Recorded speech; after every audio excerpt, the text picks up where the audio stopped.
हम क्या समझते हैं हिसाब सिर्फ नमाजों का होना है।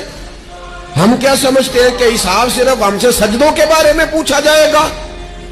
ये भी सवाल होगा। ये भी सही बुखारी मुस्लिम में मौजूद है, सही हदीस में मौजूद है कि रब फरमाएगा, ओ बंदे मैं भूखा था तूने मुझे रोटी नहीं खिलाई, मैं प्यासा था तूने पानी नहीं पिलाया, कपड़ों की हाजत थी तू लेके नहीं आया, मैं बीमार था तूने तीमारदारी नहीं करी। मालिक तू खाने से पाक, पीने से पाक, पहनने से पाक, बीमारी से पाक।